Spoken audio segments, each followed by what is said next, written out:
Con la palabra al día, Familia Carmelita, Delegación General, Santito Brasma de Colombia.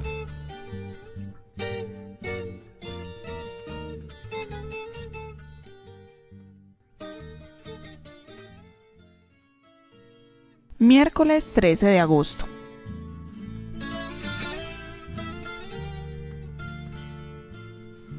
Ayer vimos a Moisés, muy viejito y reconociendo su impotencia. Hoy la primera lectura nos habla de su muerte. Permítanme, como meditación entretenida y un poquito atrevida, recordarles toda su vida en otras palabras. Es historia sagrada. Muerto José, los israelitas crecían y se propagaban, se multiplicaban y se hacían fuertes en extremo e iban llenando todo el país de Egipto. Un nuevo faraón, que no lo conoció, le echó la culpa de la decadencia de Egipto a los hebreos y los sometió a una dura esclavitud. Entonces apareció Moisés. Nos referimos al caudillo que no le gustaba hablar. Acuérdense del madrazo que le echó Miguel Ángel a su estatua cuando al verlo tan majestuoso e imponente no decía ni mu. Solo lloraba dentro del canasto de papiro y no muy duro, pues la hija de Faraón no lo oyó, sino que vio el paquete entre los juncos y al abrirlo escuchó sus berridos como en sordina. Al verlo desnudo exclamó sin dudarlo un segundo: «Apuesto mi herencia a que es un niño hebreo». Nadie quiso apostar ante la mutilada evidencia. Las argucias de la mamá y la hermana del pequeño hicieron posible la lactancia materna. Ya crecidito salió un día del palacio y sin decir una palabra, mató a un egipcio que golpeaba a un hermano suyo. Al otro día, creyéndose juez y parte en una pelea de esclavos, le dio por intervenir. Habló. Poco le gustaba hablar. La embarró y por lambón le sacaron en cara lo del día anterior.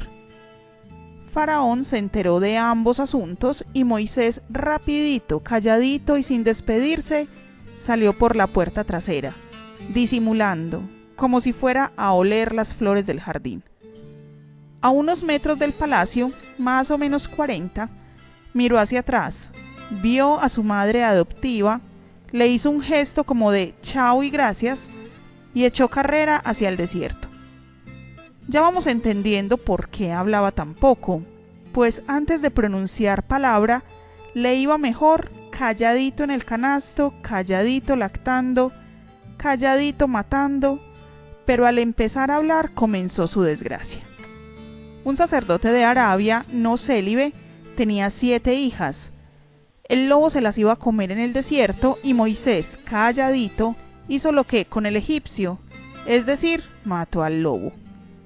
El sacerdote, agradecido, le regaló la hija más fea, a juzgar por el nombre, Séfora. Moisés la conoció y enseguida tuvieron a Guersón. Dios estaba otra vez con ira al ver cómo los egipcios trataban a su pueblo y dijo entonces: «Se acabó tanto abandono. Ya no pueden mis oídos con tantos lamentos que interrumpen la siesta de mi sábado eterno. Voy a bajar y acabaré con esa guachafita enviándoles a mi siervo Moisés, que los conoce bien porque lo tuve de infiltrado en el palacio». Entonces lo sorprendió con el viejo truco de la zarza. Ya lo había usado una noche de recreación en una fogata en el paraíso. Se le presentó correctamente, le dijo su nombre, «Soy», y le encomendó el camello de enfrentar a Faraón. Moisés, que le tenía a Faraón más miedo que al coco, su mamá adoptiva lo asustaba con el coco. Acudió a su mejor argumento: «Desde hace mucho tiempo he decidido que mejor no hablo porque cuando hablo la embarro. Mejor búscate otro más parlanchín y menos miedoso». Entonces, con otro truco, este sí inédito, Dios creó de la nada a Aarón, el lenguilargo, y le hizo creer a Moisés que era su hermano. Moisés, conmovido por tan sentimental argumento, pues hasta entonces creía que no tenía hermanitos, aceptó el asunto. Ahora ya tenía hermanito y podía seguir callado. Mejor dicho, hacía moñona. Por otra parte, Dios encontraba salida al problema de la siesta interrumpida y de paso obtenía el título de liberador. También moñona. Después vino el primer reality en 10 entregas, cada uno con plaga nueva.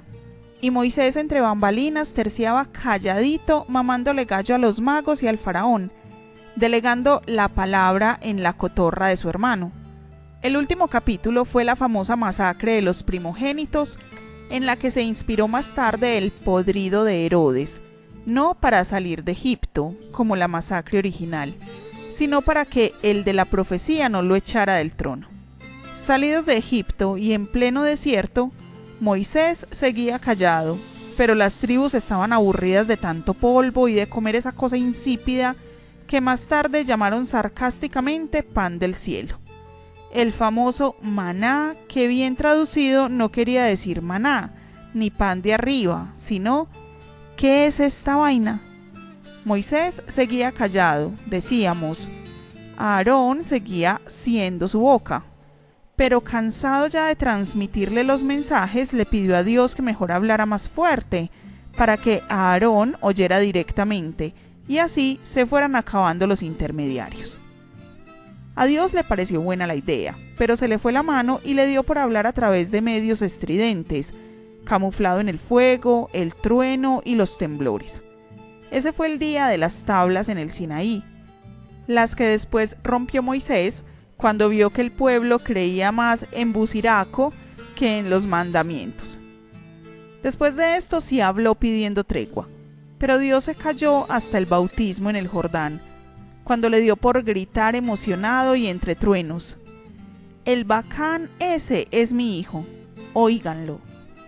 Luego de esos episodios tan bochornosos y como si nada hubiera pasado, Dios y Moisés inventaron el sotobos, planeando pasito y minuciosamente una serie de pendejadas tan dispendiosas como arca, altares, vestidos, consagraciones, inciensos, perfumes, santuarios, sacrificios, ofrendas y toda la mamera de las leyes levíticas.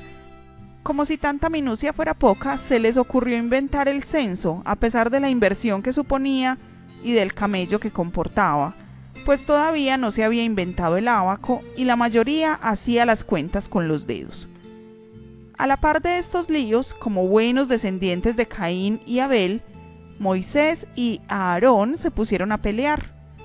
Como siempre, la causa era la envidia.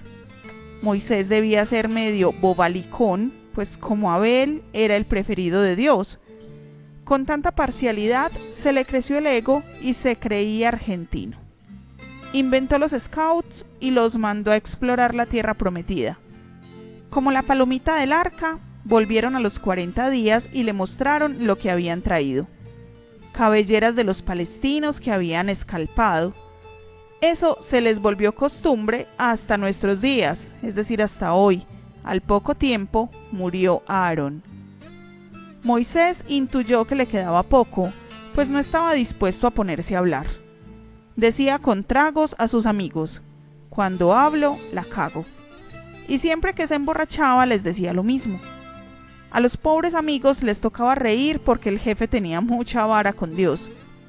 Complació a Dios con otro censo y más tarde, complaciéndolo una vez más, accedió a que lo sucediera Josué. Dios le recordó que el tiempo se le acababa, que no le perdonaba la falta de carácter y de liderazgo que había tenido en el desierto, y que no hubiera tenido las dídimas suficientes para detener tantas protestas y revueltas. Le concedió subirse a un otero para que divisara la tierra que le robaría a los palestinos, le permitió un último canto, y Moisés inventó y cantó la barca de oro, mientras caminaba por Moab hacia el cerro Nebo, así se llamaba el otero. Suspiró al ver la tierra de la rapiña y le dio el yello. Tenía 120 años. Que en paz descanse.